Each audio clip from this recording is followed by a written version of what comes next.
The theme for the Victorian Seniors Festival this year is Explore, Engage, Evolve. Exploring the world around us, engaging with other people and evolving, changing how we think about ageing. I'm Carol, the Positive Aging Warrior, and welcome to Over 50 So What? Today we're going to visit the growing young exercise program with Bill Dooley, exercise scientist. We learn about balance and strength exercises designed for 65 plus. Of course, regulars know we have a fun 5-minute fitness segment which everyone can do regardless of mobility. And to kick off today, we chat to Carers Victoria to learn more about how they can support you when taking care of a loved one.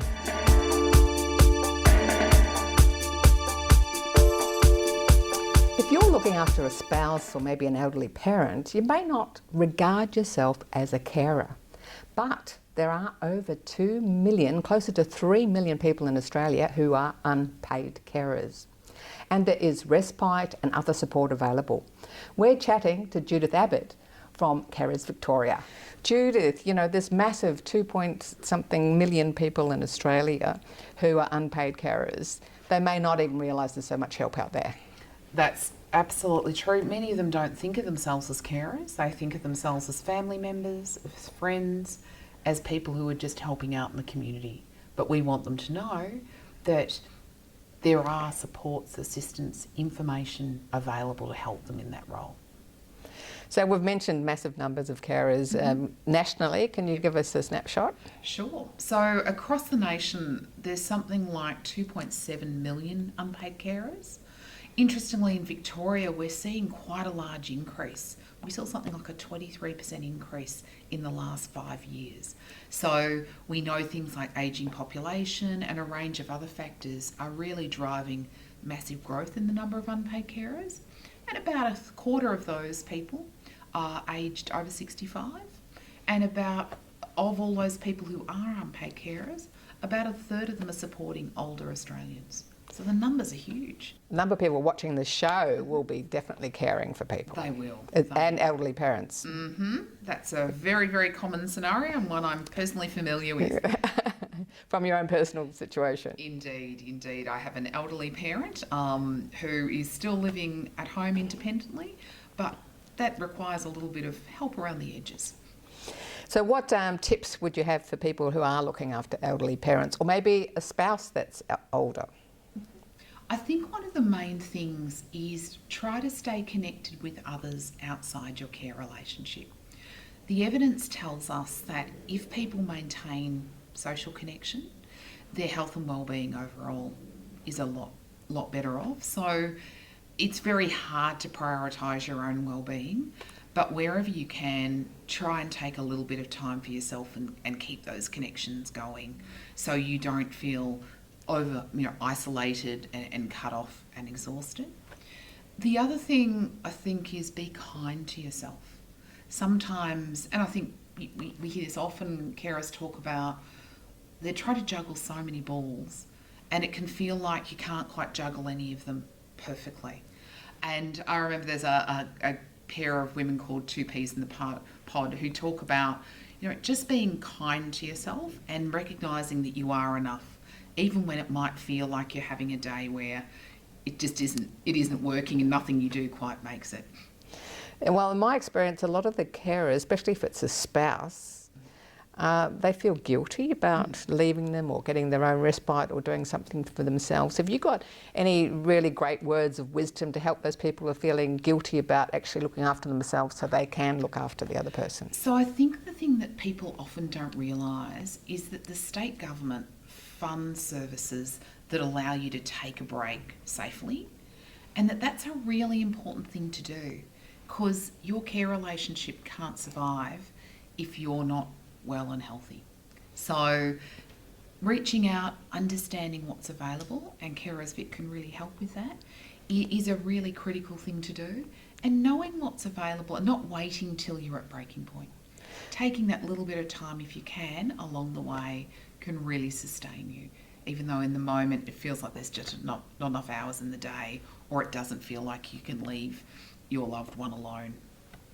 And we're going back to that thing, knowledge is power. The more knowledge you have about what services are available, about the possible different paths that may lead moving forward with an elderly parent or partner, is having the understanding before you reach a critical point, like before you reach... That is such an important point, because once you're in crisis... Yes. Often your options are limited, and it's a hard place to make decisions or care for it yourself or anyone around you.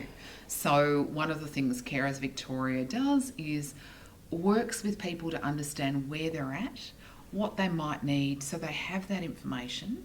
And sometimes it might be that they don't need anything just now, but at least they know what's out there. So when they need it, it's a bit easy to get it. There's also a federal system. So the Australian government funds the Carer Gateway, and that provides access to some Commonwealth funded support and services as well. So that's another option. We work closely with the Gateway, because what we want is for it to be as easy as possible for carers to get the support they need. So our job is to connect the bits of the puzzle. So the Carers Gateway is national. Yes, that's right. Now, do each state have their own version of Carers Victoria? They do. But the Carer Gateway has a national number. Would you like me to give you that as well, just in case it's interesting for your viewers? Sure.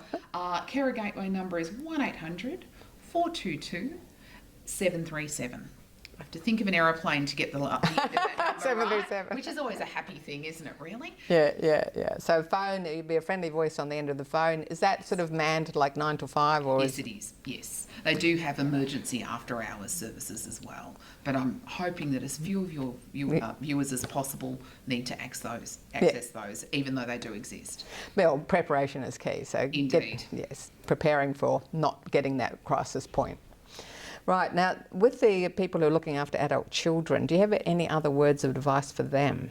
I think one of the things I observe the most is often people are challenged by how do you make plans for the future, and what's going to happen if I'm no longer here and the adult child I'm caring for is.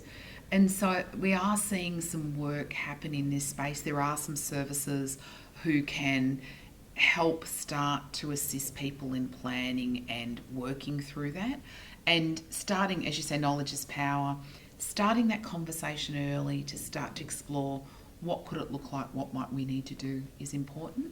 We have seen the state government actually make some changes to how the tax treatment of where people are buying properties for adult children who are eligible for a disability trust. So we're seeing some positive changes that help in that planning piece. The other thing that often people don't so much think about is if you've had a child at home for a long time and they move into independent living, it can be a very strange experience for you.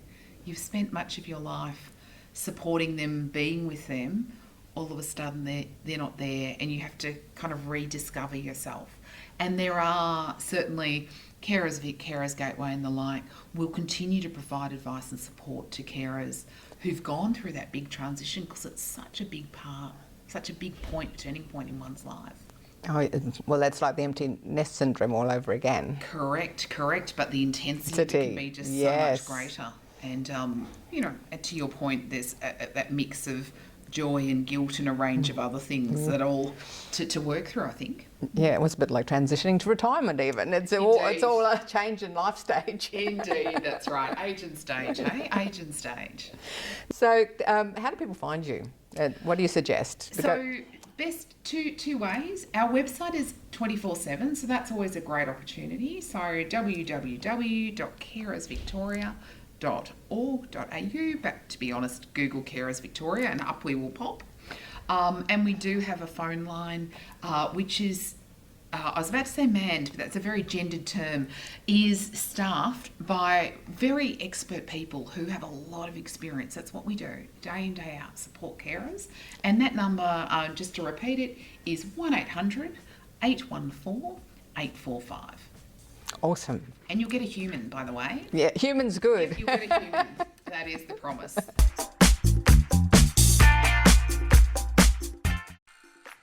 Thanks for watching our TV show. Be sure to hit subscribe and then you'll never miss an episode.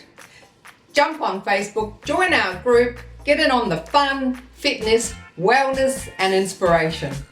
I'm Carol, over 50. So what?